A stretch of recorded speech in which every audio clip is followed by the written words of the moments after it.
On this episode of Purposely Curious, we sit down and answer some of your questions over some delicious mocktail drinks in our third Cocktail Q&A.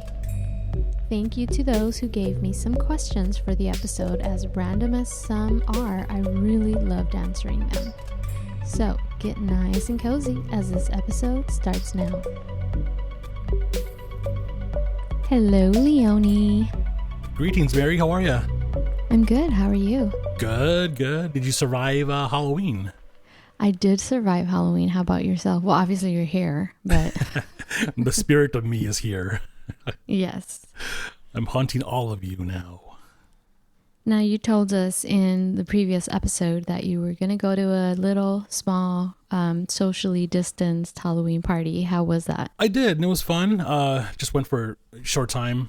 You know, these are a small group of friends that I trust. They're actually doctors and nurses and stuff, you know. So, you know, it was very low-key. Very, it was fun to see each other. You know, we know that we're not going to do this again anytime soon because weather's getting colder and it's not easy to do stuff outdoors, you know. So probably it might be a little while till we see each other again, just to, you know, be safe. But It was nice to see everybody. Kept it safe. You know, had some nice backyard dinner, treats, candy, lots of candy, you know. Yeah. But you gotta say one thing though, the streets were quite spooky, and by that I mean empty. And we're talking like from 6 p.m. till at least, last time I checked was about 3 a.m. So the whole night there's nobody out, nobody walking, there's no parties, there's nobody driving. It was like kind of a scene like from a horror movie, like, you know, it was Up like your alley. Yeah, but you know what? It was creepy. It was creepy because, you know, went over to check on the house, and it was like I kept looking around because I kept thinking I'm being watched, I'm being followed. You know, it was that quiet, you know. Yeah. So what a weird year, you know. Like I honestly expected people to just be out and about just because, you know, because they probably wanted to feel like they want to do something. Feel normal. Yeah, feel normal, you know. So all I'm seeing is bunch of photos of people that I think got dressed up but did it for photos, like they just stayed home, you know. Yeah, they did it just like you, hang out with just a small group of people. Yeah, I guess so, you know. And that's a smart thing to do. It's the right thing to do, you know. But God, I'll tell you, it was just weird, and it was weird. Like there's some people that were posting that live in Hollywood and stuff, and they were doing live video, like driving around, and they were just like saying the exact same thing. They were like, guys, this is weird. Because, you know, Hollywood is just super packed with people every Halloween, you know? Yeah. And this year, nothing. Yeah. So Hollywood has like a huge Halloween parade every year, for those of you who don't live out in this area, where thousands of people show up every year and their outfits are extravagant. Right. So, yeah, everything is essentially canceled. It was just weird. But, you know, canceled not because we were forced by the law to stay home and do nothing, but I think people just took it serious this year and were, you know, probably paying attention to what's going on in all these other states where, you know, this virus, this bug is spreading, you know, and they're kind of like, yeah, let's just, you know, just keep it home, you know, and I'm kind of surprised, honestly, really surprised. Yeah, I am too. But 2020 is a year that's been very abnormal. On all aspects. Yeah. How was your Halloween? It was pretty chill, actually. I did a little errands in the morning, and then I went to visit my cousin and his 2 kids. So that was kind of nice.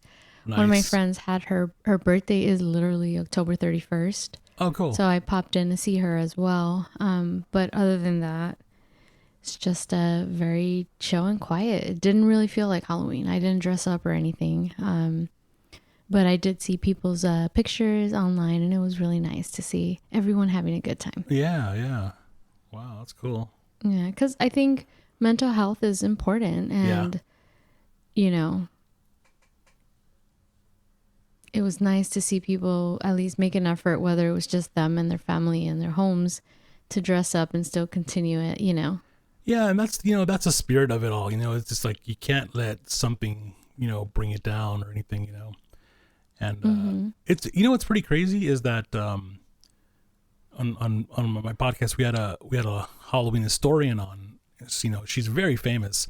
Her name is Lisa Morton, and she was reading something from a newspaper about, Halloween being canceled and everybody staying home and this, right?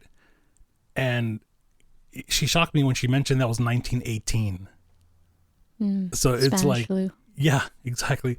So it's almost like we're repeating exactly what happened back then, Mm-hmm. But she said that the years after it became, bigger and better, so that's what we have to look forward to, Yeah, I agree. So I agree. yeah.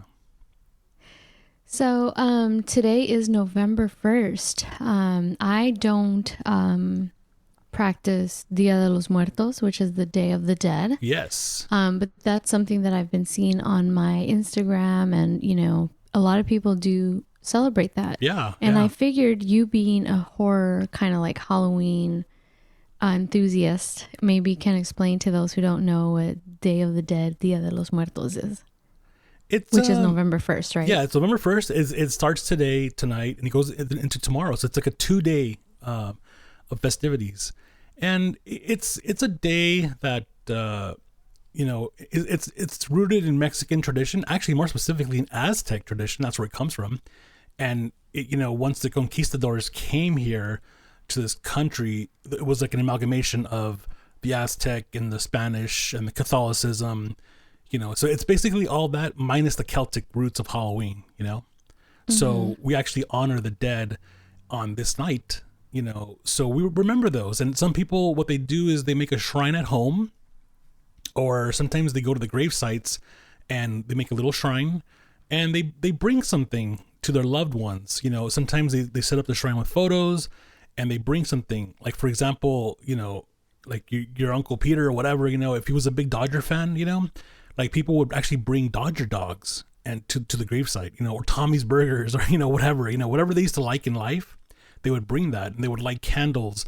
And it's more like a somber, but more of a happy reunion kind of thing, like there's no loud parties or anything. No, it's like very quiet, but at the same time, it's more of a happy thing to remember your loved ones that have passed on.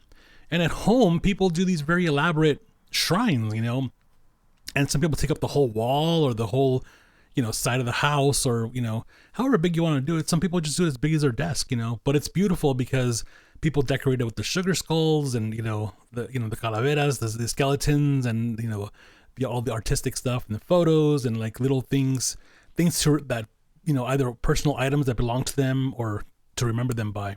But it's known as, very much like Halloween, it's very much known as a day where, the night where the veil is thin, like between here, our reality, and the afterlife, where they can cross over, and it's like the presence is here with you, So it's not a scary thing like to scare you like Halloween. It's more of a loving thing to enjoy, like, that spiritual company of your dearly departed. Yeah, and I guess the movie Coco, which is very famous from Disney. Oh, I love that movie.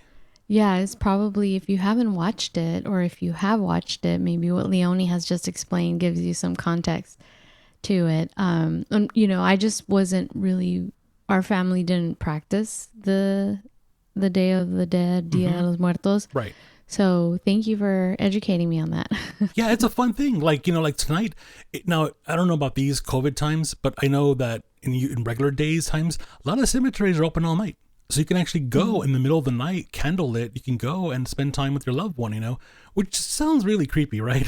but it's actually so much fun because people get dressed up, like people wear, the beautiful suits and sometimes the traditional, like, folklorico, dresses of Mexico yesteryear, or anything fashionable, and then they wear the paint, the makeup, the calavera, the skull makeup, the black and white and stuff, and they go all out. But it's fun to see people, dressed up, and like I said, it's not to make a ruckus and be crazy, but it's more just to be like a respectful event, So the cool thing is, usually cemeteries would be open. I don't know this year which ones are not or are open.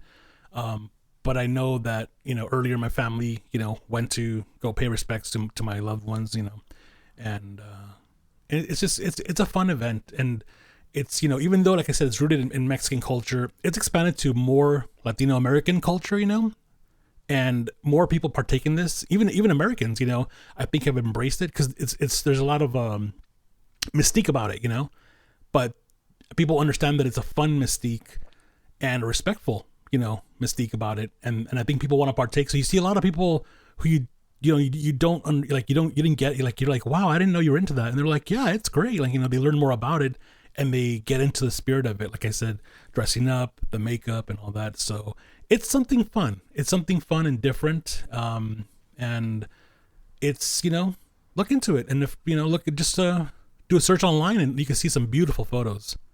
Mm-hmm. Yeah, the art people do on their faces is amazing. Yeah, I think amazing. that's the extent of what I knew of it growing up. So I've been trying to educate myself on that, because, like I said, it's not something we practice per se. Yeah, and it's interesting because when you look at the Catholic Church, these are all changes that were made 500-600 years ago, or even longer. That tomorrow is All Souls Day, and the thing is, for many years they celebrated All Saints Day, right? And I think the people were saying, well, we celebrate the saints, why can't we celebrate our loved ones? And that's where All Souls Day comes from, and it overlaps with the second day of Dia de los Muertos, So that's why we celebrate our dearly departed loved ones. Well, that's really interesting and very sweet thoughts. Yeah, right. So I want to get right into our episode today, and it's one of our Q&A questions and answers, where we answer random questions by our listeners and friends. Nice. So, are you ready for this, Leonie? Let us do it. So our first question is about social media and relationships. Essentially, it's how people want to show that everything is good, but in reality, it's not. People like posting that everything is good because of what is everyone gonna think, but in closed doors, it's the opposite. So I guess the question is, what is our take on how people feel like it's important to show the best of the best of our lives on social media, to kind of portray this like positive, outlook, but then we could be depressed behind closed doors, for example. Yeah, that's a really good question, and I think that's very common, just the way you put it, maybe being depressed behind closed doors, Yeah. But yeah, what I've learned is that a lot of people want to put their best front up, right? Like, okay, like if you're a model or whatever, like, look at me, jet setting, private island, and, hashtag whatever fun, whatever, and it's like, I see a lot of that, right? And then I see more people where it's just like, best day of my life, living my best life ever. Like, oh my God, this whatever's giving me life. And I'm like, that's a little dramatic, but I always find those things funny because it's like,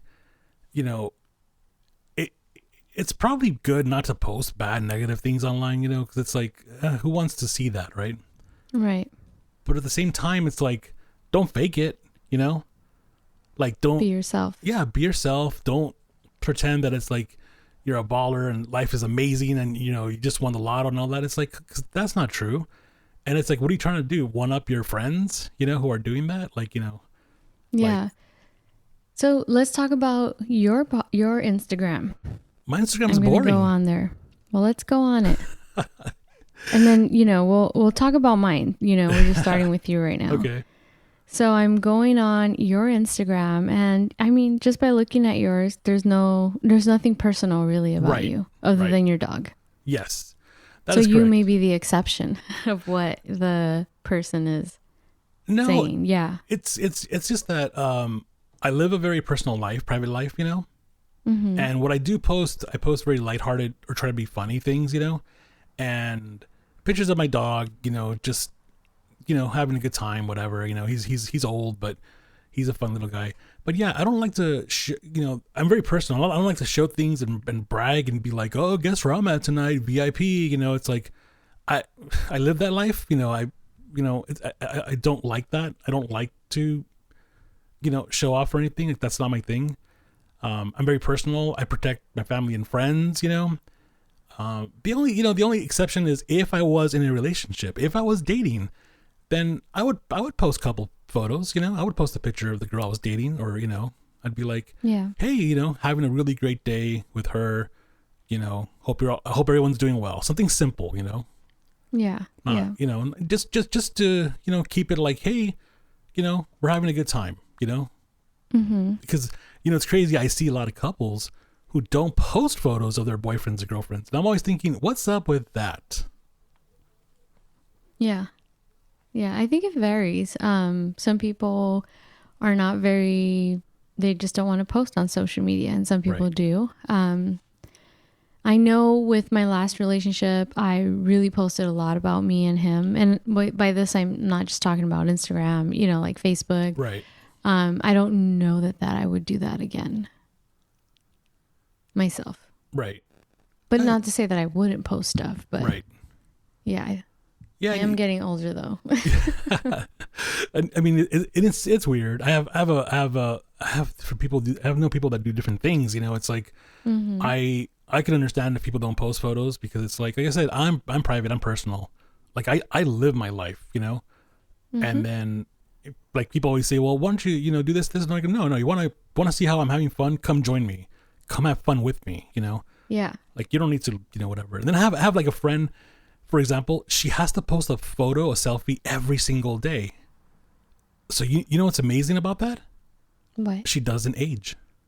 Huh? She looks the same since I've known her since 7th grade. Isn't that amazing? And I What's know, her skincare regimen? No, that's the thing though. She is aging, but because I'm seeing a photo every single day, she's not aging. I see what you're saying. That drives me crazy. It's like, Yeah. why? What's the point? But she knows that too. She knows that if she keeps herself out there, she doesn't look any different. Yeah. But it's like, I'm like, why are people obsessed with that? It's like, we're all going to get older. Who cares? It's like, you're not going to stay the same no matter how hard you try. 6-packs, 8-packs, supermodel body, doesn't matter. Like, it's all going to change, whether, nature decides to, or, your mental health status, or you have a baby or something, it's like, Right. you never stay the same. You just have to accept who you are and be happy with that. But you don't have to Yeah. show it if you don't want. That's fine. I don't show myself online. Like, like you'll see my friends who tag me on there, whatever. And I think it's funny, but Yeah. So if you look at my Instagram, what would you say about my Instagram? hot, Let's be honest. What? hot. I'm like, you're hot. So I definitely, I want to hear your opinion on what I post, I guess. Well, when I see your photos, I see somebody who loves life and is living life, But the cool thing is you're not bragging. You're not like, hey, look at me, I'm, hanging out with, Tom Cruise today, whatever, It's like, no, you have sincere photos of friends and family, and you're like, hey, today was a good day. We had, a good time at the beach, or, or hanging out at a barbecue, whatever, So I think they're very sincere photos, and that's, I appreciate that, Yeah. And there's, random shots of you, either working out or, Being silly. biking, or, pictures of your dad and being silly, or my new hair Oh, color. Papa. But I think those are all normal. I consider that normal photos, Yeah. The thing too is I know for myself, and I'm speaking for myself, like if we've talked about this a million times. I'm single, I live alone. So sometimes I do get bored. And so there'll be times where I'm posting a lot, where I think it's just something for me to do. Right. But I'm not necessarily trying to paint anything. I'm just fucking bored out of my mind. Right. Do you know what I mean? Like, Yeah. and then I'll go silent, and then people are like, "Hey, are you okay?" Like, Yeah. that's happened to me. Yeah. So, yeah, and like I said, everyone uses social media differently. Some Yeah. people don't post anything, and that's fine. But I thought that was an interesting question, Yeah. or I guess way to look at it. Yeah. And when you break down, when you break it down, like what I'm noticing also is the people that are doing big things, like the ones that are like writing the next big movie, acting or directing, or company hustling, whatever. Like those are the ones you don't see online bragging. Like those are the ones you don't hear for. Like I don't hear from them for a while. Then all of a sudden I see something and I'm like, oh damn, you've been busy like hustling. You've been busy working. You know. Right. Yeah. Like they don't want to be like contaminated by all the negativity online, all the fake attitudes, or it's like people being fake, not real. You know what I'm saying? They're just like, I'm gonna shut it off for a while. I'm gonna finish this project, then I'm gonna come back.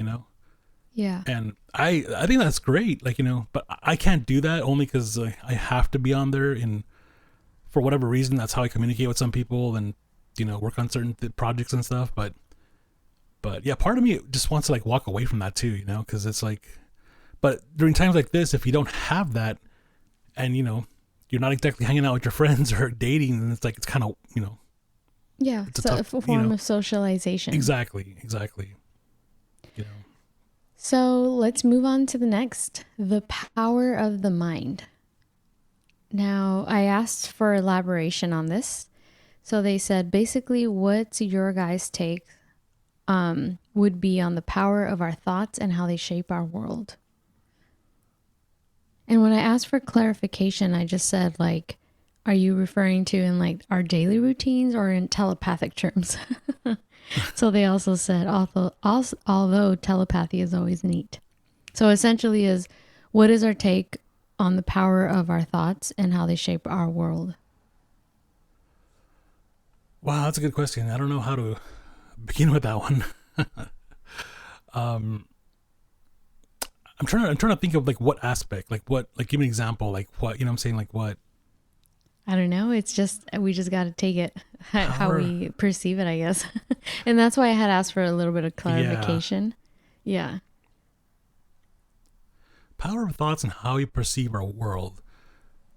I don't know how to put that into words.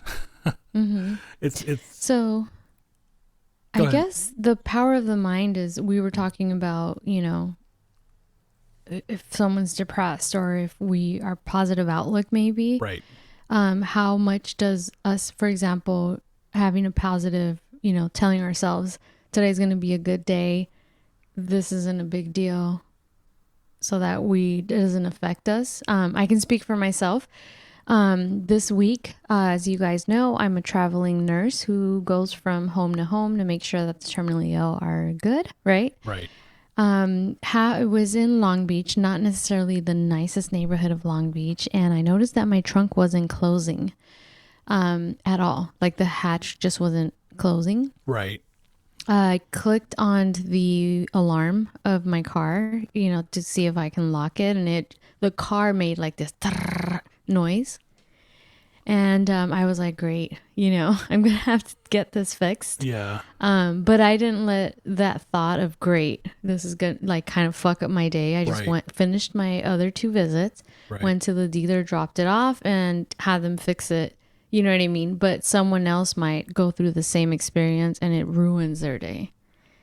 And so I've learned, because, throughout the years, is that you just got to deal with whatever problems come. I've always been somewhat of a pessimist and a worrier. But I've learned to not be so much of a pessimist and be like, this is how we're going to deal with it. This is what we're going to do. But maybe 10 years ago, it would have been like the worst catastrophe of the week, Yeah, I mean, I can relate to that. Mm-hmm. I can definitely relate to that. I mean, I'm the same way. And it's like things always go wrong when I wish they wouldn't, Like I always think of like, it's Saturday and I got nothing to do today. Why can't that happen today? It's like, no. I have an important, meeting or interview in 2 hours and my car won't start. Something like that, right? Mm-hmm. Like something bizarre. And then of course it just sucks you down, right? The negative energy brings you down because you're like, fuck, now I gotta get towed. Now I gotta, it's probably gonna cost me $1,000. It's like, and then, what? I mean, this and this, whatever. And then, then at the end, it's like, mechanic calls you and it's like, oh, we'll get it fixed for $150, whatever. And I'm like, oh shit, no problem, whatever. And it was a minor problem. And it's like, oh, your car's ready, whatever. This, it becomes it started out negative energies, then it becomes more of a positive thing. And then when I feel that positive, like reinforcement towards the end of the day, that like the feeling, I start to think that it's like, why was I thinking so negative? Like, like why, Like things get fixed, things get resolved. Yes, it was bad timing, and yes, I had to take an Uber to that interview, whatever, but I was able to, get through it, and that's why I totally agree with you. It's like, it's just one of those things where getting out of your head in those moments, stepping back and being able to just realize it's just a bad moment. Like this will get fixed. This, whatever you're going through will change and things will get better. And the day, even if it ends up being a bad day overall, tomorrow's a whole new day. And it's, it's a whole new experience, and you start off positive, Yeah. Yeah. I agree with you. So I do believe that it's how we perceive and accept things. And if we are negative about it, whether life happens and things are shitty sometimes. Right. But how are we going to work to get out of that? And our mind plays a big role in that. And I believe that our mindset will dictate a lot of how our life turns out, even though I'm not saying negative shit happens. You know what I mean? Right. But it's the outlook that people have. And, we all go through loss, whether it's loved ones and, it's just, how do we go about it? How is our brain going to process? And I think we all have to kind of work on that every day, right? We're constantly working on ourselves, right? Yeah. Yeah. Yeah. And then this was not his question, but when I was asking for clarification, I asked, are you referring to as in daily routines or in more telepathic terms? Do you believe in telepathic minds as far as like, dreaming and stuff like that? This is me asking. In terms of communicating with people, like through the mindset, maybe not communicating, maybe some connection with someone. I mean, in loose terms. I think I kind of feel it sometimes, like I feel it like wow, like she knows me, like she gets it, but more than just because, oh, you're dating her or she knows you, whatever, but more like, no, there's a connection there. Like she, you know what I'm saying? I feel like there's something there. I can't explain it. I don't know why that is, but I kind of do believe that there is something there, and I don't know how it works or why it works and why it doesn't work with everybody and just certain people. Like, are we or should I say, are our frequencies, are they tuned to a certain like number frequency and somebody else is tuned to the same one? And is that why we make that special connection? Not necessarily for romance and love, but just where like, they get you, like they understand you, like they, you know what I'm saying? Yeah. Like I always wonder about that, because there's a lot of things in life that we cannot, a lot of mysteries that we cannot explain. And that might be one of them for me, Mm-hmm. Yeah. I don't know. I feel like I believe that there are connections people have with other people. I don't know how to explain it. There's certain people that I always dream about. And when I say always, it's not like a weekly thing or anything. But there are certain people in my life who somehow always pop up in my dreams. They might not be a part of my life, you know what I mean? But it's just like, I always wonder about that. Like, why? Like, I can't even explain it. You know what I mean? Right. So, I don't know. Yeah, I have a weird thing about dreams. It's like, it's, I don't know. I have a lot of friends who are superstitious, Yeah. Like they'll call me first thing at 5:30 in the morning. They're like, "Are you okay? Is your mom okay? Is your And I'm like, "Why?" And they're like, "I had a dream." And I'm like, "Fuck, stop." It's like, I love you, but stop. It's like, it's one of those things where if something bad's gonna happen, like I don't want to know, Mm-hmm. Like I don't want that constant feeling of like, I dreamt about you 4 times this week and it was all awful. And I'm like, no. I'm like, stop eating pizza before 11 p.m., go to sleep. Mm-hmm. I mean, I don't know what's causing those dreams, but it's been strange. It is strange. Yeah. I don't know. So when I was younger, I used to have these dreams that I was always drowning. When I say younger, I was like that's in my high nightmare. School. So I always had these dreams that I would drown, and then when my vision would go black in the process of me drowning, I would wake up. Right? I had the exact same dream. in different scenarios. Like sometimes I was at the beach, sometimes I was at a local pool, you name it. The point is that when I would black out and drown, I would essentially wake up. And I could never figure out, even though the circumstances, the places were different, it was the same dream, right? Right. The last time I ever had this dream, Leonie, I drowned, but so my vision went black, right? Just like every other dream. And then I woke up on rocks in the ocean. Oh, damn. And that was the last time I've ever had that dream.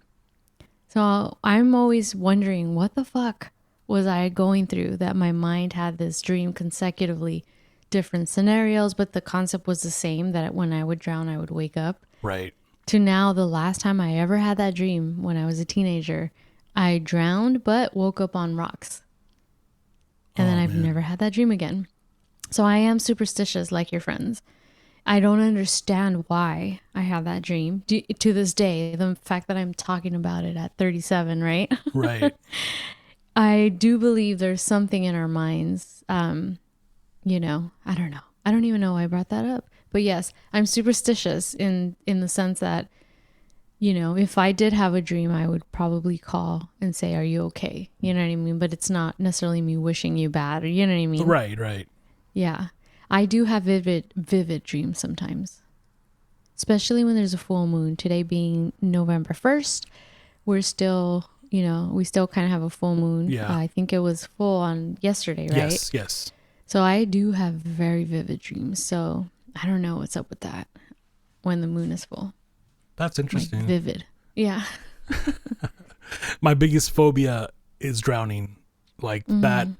Like if I'm dreaming of drowning, like it's going to be a awful day because I'm going to wake up in a cold sweat and it's, I'm going to wake up terrified, Yeah. And it's funny because I can't swim. And as a kid, I almost drowned, and it was just one of those things where it stuck with me, So I have a phobia of drowning, and I don't like murky waters, like lakes and oceans where you can't see and what's underneath, and so it's weird, but I can see that those kind of nightmares for me don't happen all that often.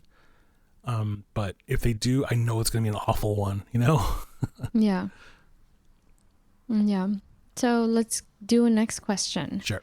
What do you think is in California's future environmentally? Fires, droughts, earthquakes, a biblical flood one day? Good question. I think all of the above is possible.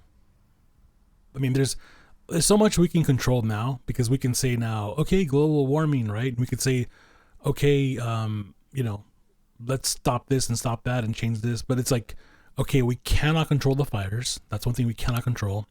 And we cannot control floods because that's just nature. And, if it rains, it rains, right? But luckily we're built, unlike Houston, which is like at sea level, like those cities out, those port cities out in the south where they're below sea level or at sea level. Like we're not built like that. So we can only flood so much and then the water just disappears, Yeah. But in terms of earthquakes, we can't control that. That's going to happen no matter what. We don't know when. Yeah. Fires, I think, are a big problem.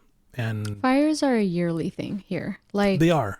It's not anything new to us. They're not getting any worse. No. I don't think. It's just the media is just portraying it like the end of the world.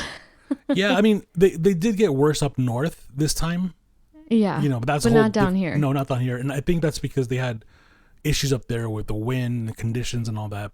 Is the potential to happen down here? It is, but at the same time, yes and no, because we have all these communities that break up, all the hills from certain distances. So yeah, that might burn, 100,000 acres, but then it has to stop at some point. Otherwise, 15,000 homes are not going to burn, If they do, something's really wrong. Like that means that everybody was just watching and doing nothing. And that's not the case. There's, some amazing firefighters out there and volunteers that are at it day and night, and they work hard, and they make the progress, and they're the reason why the fires stop, Yeah. And the reality is that fires, whether we're living in these mountains and hills, is just part of nature.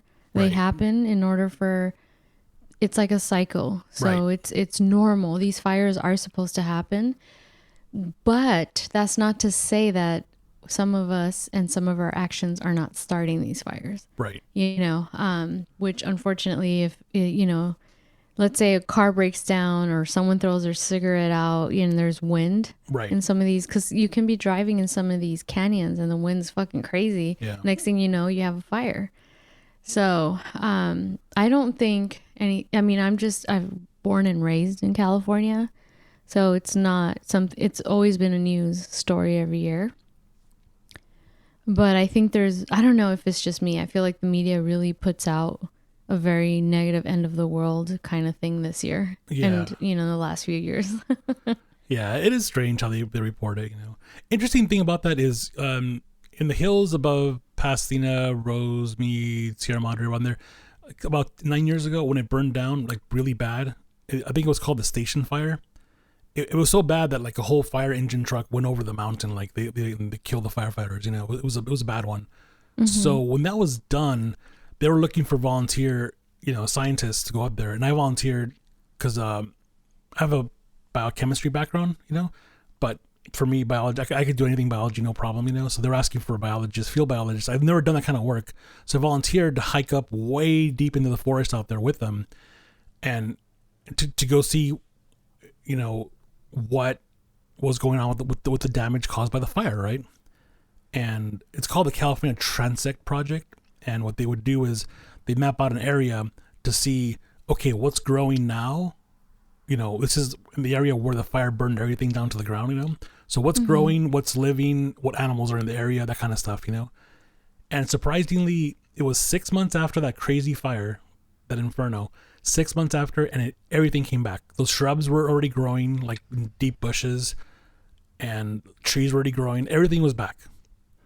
I was shocked because when stuff burns like this, people say, well, that's good because now it won't burn for 60 years. I'm like, you're fucking crazy, because you know what? I saw with my own eyes, in those areas. And with one vegetation that's native to here where we live in the hills, it's the chaparral, shrubs, and these trees, what happens is, we get a lot of rain, right, in certain months, and it stops and then it dries out. But what keeps those plants from dying is every single tiny little branch to the thick branches is filled with oil, like the oil from the sap, like the eucalyptus, oil, like it's super highly flammable, and that's what causes the fires. So it's kind of a never-ending cycle, because those things will burn super hot to the ground, dead. Then they regrow again because of animals, Then they come back, and once again, they're the same chaparral plant, So it's going to be a never-ending thing. So when people say like, oh, we're safe for 40 years, it's like, no, dude, you're safe for 6 months. So good luck next year, Yeah. Yeah. So that's an interesting question, I guess. Yeah. What are your thoughts on regulating big tech? I'm very torn with that. I'm against it. I mean, because in terms of freedom of speech, or in terms of like capital, what are your thoughts? Like what They angle? didn't say. In terms of capitalism, I would say that I believe in the American dream, right? Anybody can come to this country, anybody can start a company from nothing, and if you become a super billionaire, like, more power to you, So I keep thinking of that photo of Jeff Bezos, who I believe is of Cuban descent. Jeff Bezos, he had a little office on a little computer. This is like taken like 10 years ago, I think, the photo, or 12 years ago. Maybe. And he had a little banner like above his computer that said Amazon. And it's like, now he's just like the biggest company, aside from Apple, the biggest company, and it's like, I like the model of it, but I also hate that it's killing small businesses, because I love small businesses. But at the same time, small businesses are not evolving. So it's a constant problem, right? It's like these people change, these don't, these are bigger, they're small. It's a mess. But I also think the government should be helping small businesses more. Like, don't tax them as much and stuff, so that they're able to stay alive, And so that's the capitalism. Now, in terms of like freedom of speech, I want freedom of speech in anything you do online. Like, you know, in terms of big tech related, you know, the Twitters and the Facebooks and all. Like, I want the freedom of speech, you know. But I can see why they're having a problem with it, because of if you give the keys to the monkeys, it's like it gets out of control. And by that I mean like hate speech will just be everywhere. You know, the people. But it is freedom of speech, right? It That is. I'm not condoning it, but I guess going back to one of our fundamental rights as American, right? Right. So it's kind of like, I get what you're saying. It's almost like it's like, how do you regulate them? Yeah, it's you know, I recently watched an episode of Joe Rogan where he had Jack Dorsey, the founder of Twitter, with his lawyer, okay, who isn't part of the company, and also this other guy, I can't think of his name, Tim Pool, I think his name is.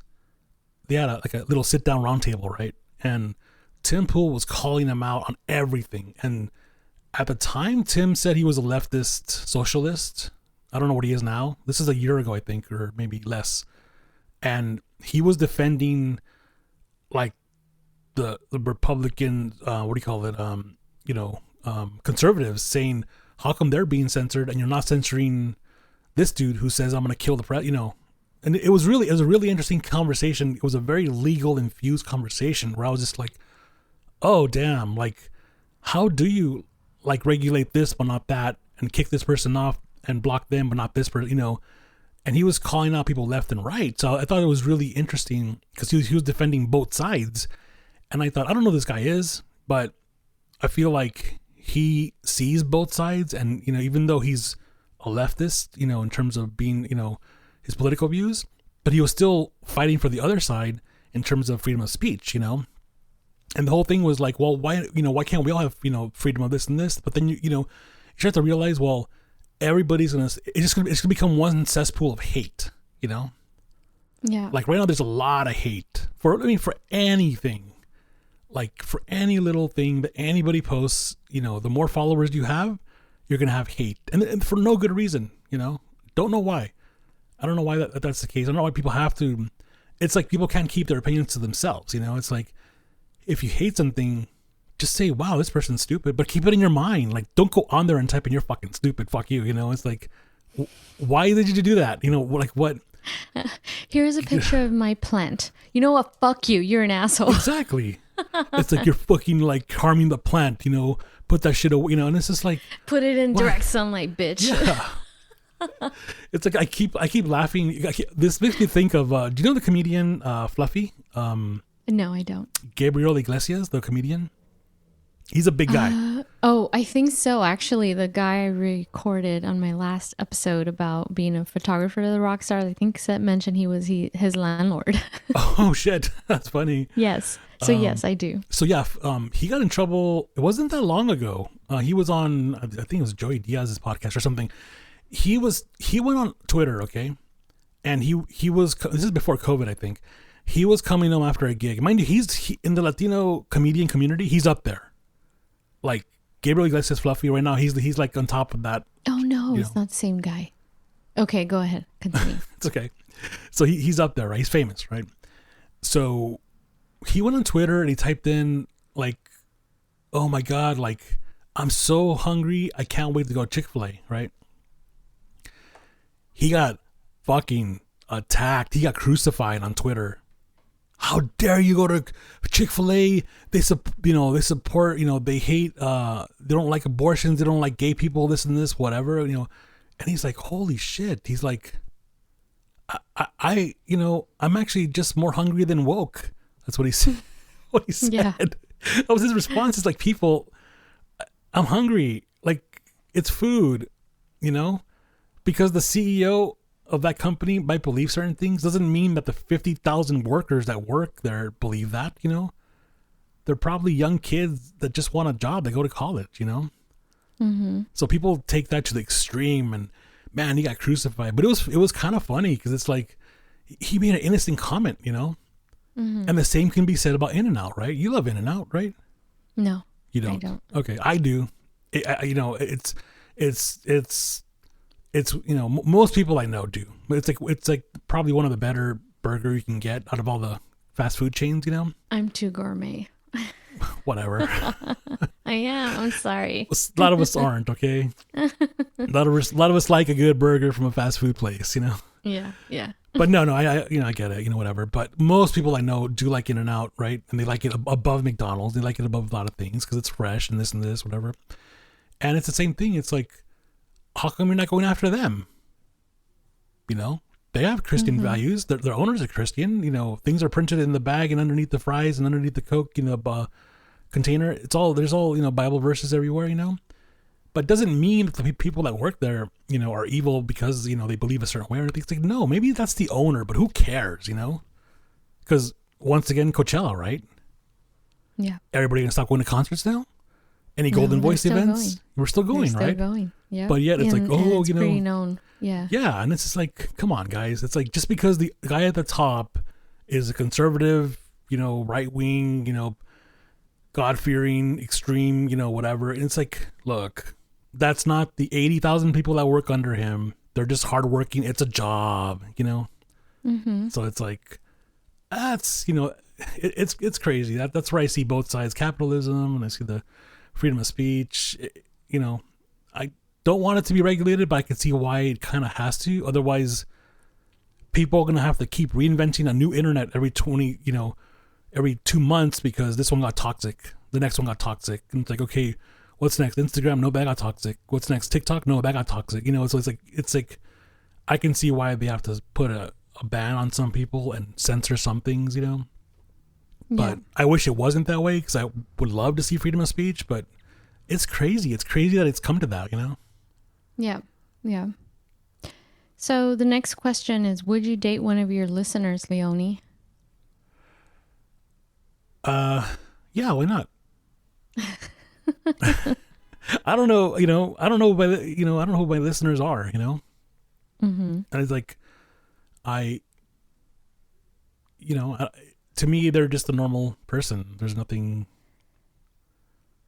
there's nothing weird about that or different, or it's just like, maybe they listen because they're passionate about the same things, or or they enjoy the conversation or whatever. And I don't know, to me that could probably be even a turn on. That could be like a deeper connection because it's like that person enjoys what you have to say, Yeah. So I don't know. Yeah, I don't see why not. How about yourself? I don't know either. I'm sure there's tons of guys out there who are like, God, I'm looking at Mary's profile right now. Like she said, she's so hot. Oh, like, God. how do I'm going to slip into her DMs now. Yeah. I mean, I can tell you that, like, I don't really want people who know me. I mean, obviously, if there are people who know me or listening to this, it's cool, whatever.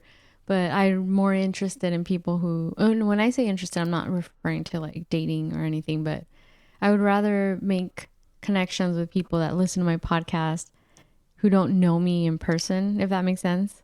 Right. Because I don't feel I think there's some judgment that comes with you doing something like this from people directly. I don't know if you've had that experience with your podcast. Oh, yeah. So, I've had people tell me like, I haven't had a chance to listen to your podcast, and I've heard that a lot. And I always think in my head, like, I don't want you to listen to it. Like, literally, I don't. Yeah. It's not for you. So maybe if I don't know if I would date someone that listens to me. I don't know. Maybe there should have been more to that question. No, but I mean, I you're in the spotlight now, okay? You're in the spotlight because of this podcast. People know you. They hear your voice. They like your voice. They like your personality. They like what you have to say. You're intelligent. Why? You're intelligent. You're you have a great personality and you're beautiful, and people see that. You are in the spotlight. So the question is, it's just a matter of time between you meet, before you meet somebody and says, "Hey, I really like your show," and I think you're great, because they're actually getting to know you through what you say on here, Yeah. So yeah. It can be a plus, Yeah, I guess we'll see. Yeah. The more episodes I do, the more I'm learning. about the people that listen to me and, Right. you know, about myself as well. Right. Because these are kind of like genuine conversations that I'm having with people that I know and yourself, you know. Right. So I know I've thanked you before for co-hosting with me here and there, especially during COVID times. I wouldn't have gotten this far if it wasn't for you remotely tuning into with me to do this podcast every week, I guess. So thank you, Leon. Oh, you're welcome. You're welcome. It's just, you know, we're stuck in the same boat, right? We're just in different islands right now, and it's like I said, I just wanted to give you that push, keep pushing you, be like, Mary, hey, when's the next show? Keep doing it. Come on, you know. Yeah. Because I enjoy your podcast. I enjoy listening to you talk. I enjoy your conversations, and you have a lot to say. You're very interesting. You're very charming, and I love your personality. So it's kind of one of those things where it's like, you got to keep this going no matter what, you know? Yeah, thank you. And, you know, also with people listening to the podcast and my viewers, not viewership, I don't even know what you would call it. Audience. But you know what I'm saying? Like people who listen Yeah. and stream, you know, it motivates me to continue it now. Right. And so I do feel like it's a little added pressure, but you know, I'm going with the flow. So, so I guess, thank you for listening. And then, you know, like I said, my subjects are all over the place, but it's just things that I find curious and to have these conversations, whether it's Leonie or with any of my guests. I appreciate your questions for those of you who submitted. I didn't get to all of them, but I think it was a nice conversation to have with Leonie. What do you think? Well, thank you. It was an honor. It's always an honor, and I enjoy these conversations with you. And I'm always as curious as you are. I know you're more than curious than ever about a lot of things, and it's great because there's so many fascinating things about this world. I'm glad that you are taking them, you know, head on. Yeah. Yeah. And our election is November 3rd. So if you haven't voted, get out there and vote for whoever it is you're trying to vote. And then maybe in the next episode next week that you and I record, we can see where we're at. Because right now I think it's a 50-50 as to who's going to win. So maybe we can not so much get into the politics of it, but just be like, thank God this is over. The anticipation. Right. Maybe we'll know by next weekend. I think we will. I think we will. Yeah. I hope so, because I just want to be done with it. You know, I know. Get it over with. Yeah. Yeah. So, all right, everyone. Thank you for joining us for another episode of Purposely Curious. I'll see you guys next time. Bye.